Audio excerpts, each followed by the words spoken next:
आज तर नुकसान बाय मार खाता खाता वाचला आणि त्या टुर्नामेंटमध्ये आपल्या टीमचा नक्की काय झालं ते बघण्यासाठी व्हिडिओला शेवटपर्यंत बघा. स्वागत आहे तुम्हा सर्वांचं आजच्या मिनी ब्लॉग मध्ये. स्टॉल सुरू करून लागतो आपल्या कस्टमर्सला ऑर्डर द्यायला आणि शेवटच्या कस्टमरची ऑर्डर देऊन करतो आपला स्टॉल बंद. मग मैदानात नारळ फोडून करतो आपल्या टुर्नामेंटची सुरुवात आणि टॉस हरून येते आपल्याला पहिली बॅटिंग. पहिल्या बॉलात तर आपण 2 रन मारतो, पण दुसऱ्या बॉलात 6 मारण्याच्या नादात आउटच होतो. पण बॉलिंगला सर्व बॉलर चांगली बॉलिंग टाकून आम्ही मॅच जिंकतो. मग मैदानात उतरते आपली बी टीम आणि ते पण चांगली बॅटिंग बॉलिंग करून मॅच जिंकतात. मग सेमी मध्ये चांगला परफॉर्मन्स करून दोन्ही टीमी आमच्याच पोचतात फायनल आणि तिथून सुरू होतो खरा क्रिकेट. त्यात क्रिकेट तर खूप कमीच होता आणि चिडाचिड तर एवढी होती की विचारू नका. आणि तुम्हाला तर माहिती आहे, आपसमध्ये चिडाचिड केल्याशिवाय आपल्याला खेळायची मजा पण येत नाही.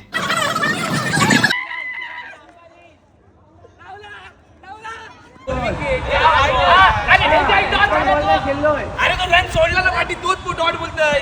अरे अरे ढेंग्या डॉट झाला. एक आउट 2 विकेट गेले. पंचांनी पहिले बोलता मॅच नको थांबा खेळणं बोलताय ना काय झाले एवढा असा नाही मारायला बडा भिकारी आणि असा भागटाव यार. तर भेटूया उद्या.